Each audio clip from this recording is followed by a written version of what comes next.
轻描时光漫长，低唱语言不详。今天给大家解说的是1986年拍的珍贵纪录片《中国的回忆》。本片由华裔美食家罗孝健拍摄，他于1936年前往英国定居，并在伦敦开了一家非常有名的中餐馆，叫益华楼。此行是罗孝健时隔50年后首次回到中国。他除了探望家乡、祭奠先祖外，还带着一支由美食专家组成的队伍，辗转福建、杭州等地，真实记录下了80年代的美食小吃和人情风貌。而该片因为从来没有公映过，目前仅有人放出过部分剪辑片段，所以我是经过多番搜寻才找到了片源。同时我还请人进行了听译，并用 AI 软件进行了 4K 修复，画质相比原来提升了很多。鹭江宾馆作为厦门的地标建筑，曾承载了无数的时光记忆。那时改革开放刚刚起步，厦门作为第一批经济特区，正以1日千里的速度发展着。城里虽看不到太多的高楼大厦，但街上的小货车你来我往，一片繁忙，其中不乏一些用自行车改造的货运3轮车。那一年，鼓浪屿还是一座亲切宁静的小渔岛，处处都充满了生活的气息。人走在大街小巷上，常常能听到优美的钢琴声。那一年，鼓浪屿还未被开发成旅游景点，也没有那么商业化。住在岛边的人家是面朝大海，春暖花开，而今却是面朝大海，游人数百。厦门的南普陀寺建于唐朝时期，距今已有上千年的历史。这里的素菜可谓举世闻名，一度被誉为天下第一素宴。像这道菜叫半月澄江，是用香菇、面筋和竹笋加上中药材一起烹制的。还有这道丝羽菇云和南海金莲，不只是口感丰富，营养价值高，名字也很富有禅意。用镜头中老外的话来说，就是3道菜吃臭了10道菜的感觉。当然，我个人认为佛门还是要以朴素清贫为要，这样的精致和讲究，不免会让我想起《西游记》中的金池长老。在1000多年前，当上海还只是一个滨海小镇的时候，福建泉州已经是世界知名的国际大都市，拥有中国最大的外贸港口。当时这里云集了各国商人，贸易十分繁忙。像中国生产的丝绸、陶瓷、茶叶，大部分都是通过这里出口到印度、波斯、欧洲等地。不过后来随着时代变迁，泉州渐渐沦为了一个无足轻重的小城市。在片中可以看到80年代的泉州大街上，连小汽车都见不到一辆，人们的交通都以自行车为主，唯有那些充满历史韵味的老街旧巷、东西双塔，在静静诉说着泉州昔日的辉煌。老中菜作为泉州最大的农贸市场，从早到晚都是人山人海，非常热闹。由于泉州是一座沿海而建的城市，所以菜市场里除了能买到各类瓜果蛋肉外，也能买到许多刚刚捕捞起来的新鲜海产。像生蚝的常见做法是加上蒜蓉、粉丝、小米辣后进行蒸制或烧烤，但泉州人习惯把壳全部剥掉，用肉来煎鸡蛋饼。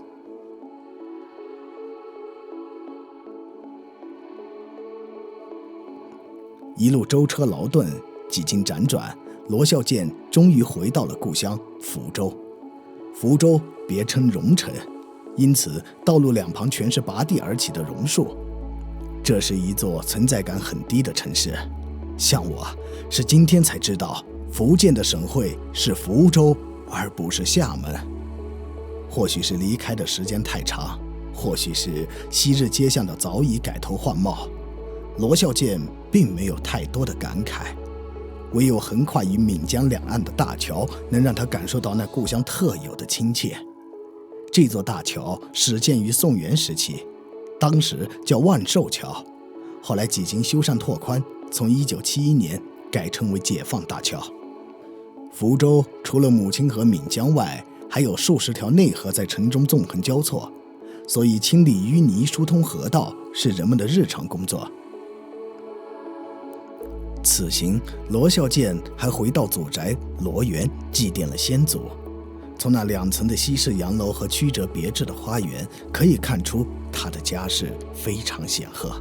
后来我查阅资料，发现他爷爷居然是晚清重臣罗丰禄，曾参与过北洋海军的创建，而他的外公魏翰是近代著名的造舰专家，曾主导建造了第1艘国产的全钢甲军舰平远号。翌日，罗孝建一行人坐上火车前往杭州。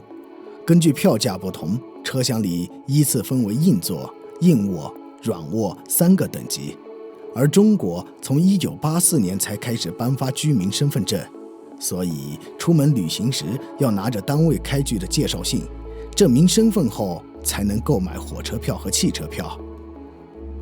由于这是一列蒸汽火车，时速仅有50公里左右，所以需要24个小时才能抵达杭州。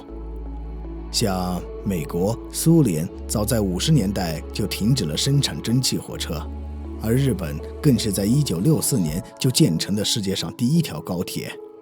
但中国一直到1988年才停止生产蒸汽火车。在此之前，蒸汽火车一直承担着我国主要的铁路运输任务。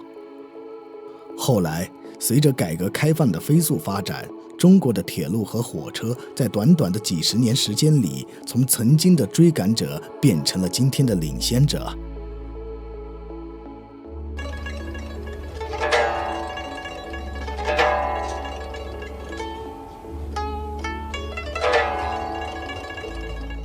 伴着远处的悠悠琴声，几许诗意，游人们泛着小舟在湖面上荡来荡去。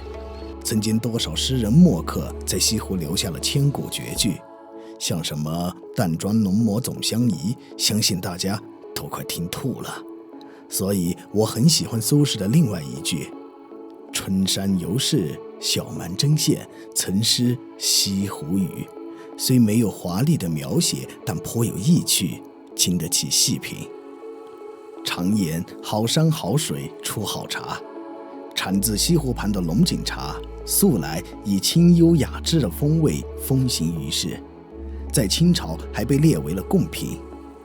在80年代，龙井茶仍按照传统方法来加工，其中要以清锅和灰锅2个步骤最为关键，一般都是由经验丰富的老师傅亲自炒制。所谓清锅，是将茶叶放到80度的锅里炒15分钟左右，使其初步定型。茶叶回潮后，倒入30度的锅里再炒半小时，使其水分尽量挥发掉，直至完全定型。这一步便称为灰锅。最后，茶叶还要过筛2次才能进行包装。镜头中的老师傅手法娴熟，全身散发着一种潇洒不羁的汗水，特别是那飘舞的烟灰，大大丰富了茶叶的口感层次，让人回味无穷。游人来到杭州，既钟情于风景如画的西子湖，也爱慕这里华贵优美的丝织品。在这家大型工厂里，我们能看到丝绸大概的制作过程。